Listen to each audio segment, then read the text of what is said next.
Hi guys, so for tonight we're going to talk about idolatry.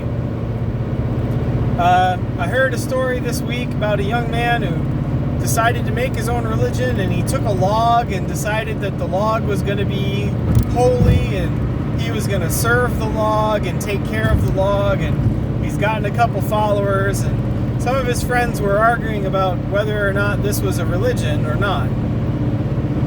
So the passage I would want to look at is Isaiah chapter 44, verses 9 through 20.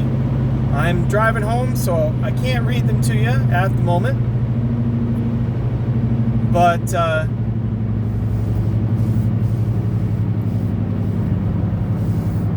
what it talks about is the folly of making an idol out of something.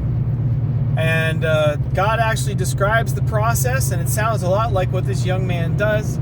In Isaiah, God describes a professional idol maker from a time back when that was the main version of religion, is you would make yourself a god and then you'd bow down to it.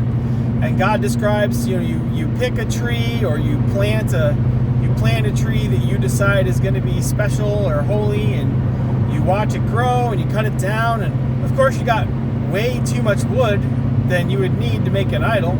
So you take half of it, you burn it, and you make a fire, and you cook food on it and warm yourself, and then you worship the other half of what you threw in the fire. And God calls them deluded, mentions the people who did this are deluded because they're trying to get comfort from something they can cut down and burn. He calls it an abomination and says that the people who trust in that sort of thing will build ashes, or will eat ashes, right? Their hope is going to come to nothing. But what's particularly interesting about this is that in real life, we all have a tendency to have idols. Now, we don't typically, most of us aren't going to go and take a rock and carve an image out of it, or at least not in the Western civilization. This may well, this does indeed happen in other parts of the earth. And here in North America, a kind of idol that would get made would be called a medicine ball or a medicine pouch. And and the Amerindian tribes would take leaves or grasses that they would then burn in the fire. It's basically the same thing, and wrap them with parts or put them in leather pouches. And they believed that as long as they honored their pouch and took care of it, then it would protect them. And I've actually seen, I live close to many Native American communities, and it's not uncommon to see people walking around with a little medicine ball, a little medicine packet hanging off, and that is their medicine. Medicine in Native American tradition means like magic or protection or power. And so I've seen people carrying idols around in the modern world.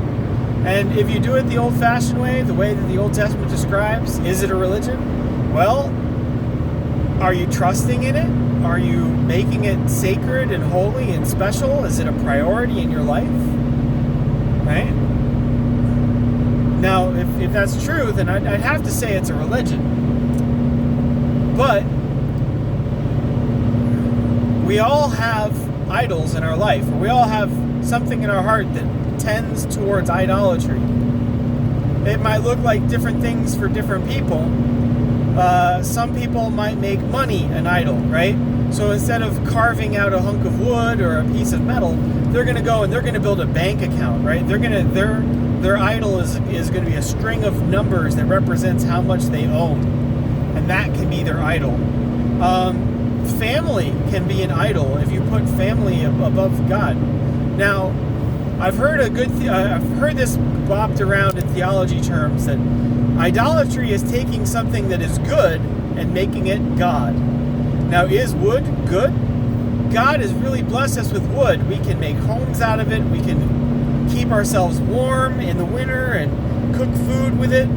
We can make weapons with it to defend ourselves and furniture with it to rest on. We can make art out of it.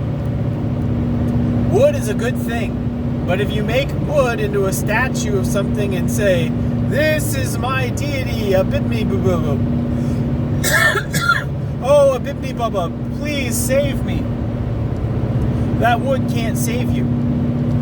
God gives us our daily bread. He gives us wealth and money and the ability to feed ourselves and our family and to buy shelter and to provide for the poor, and that's a good thing. But if we seek it, if we hunt after that wealth, then that can be an idol, and the money can't save you, right?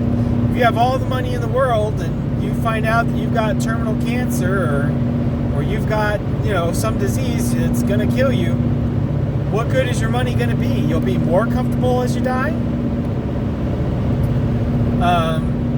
Similarly, other good things in life. Friends are a good blessing. They're a great gift from the Lord.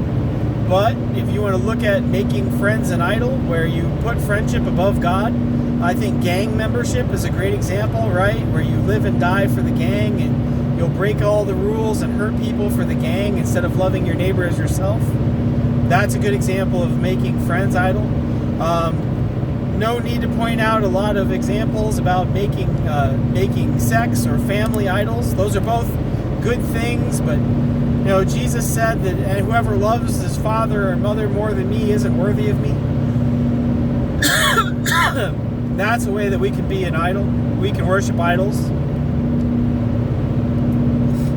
So, just because somebody came out and made a visible idol, that doesn't make it not a religion. That's how everybody used to do things. Back in the Roman times, there used to be a nook or a little shelf in every house for where you would put your household gods. And those would be little statues that you would make and carry around with your household. And you would hope that those particular statues would look after your home and family, which of course they couldn't do because they were just rocks. Fame can be an idol.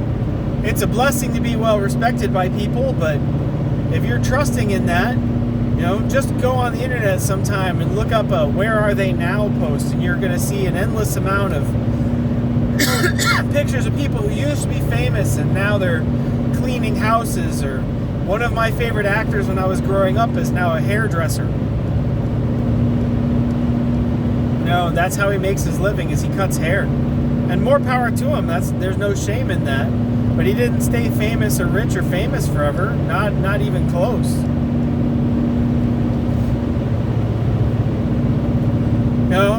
I would even say after the exile to Babylon, God prophesied in Jeremiah that they would never worship idols anymore.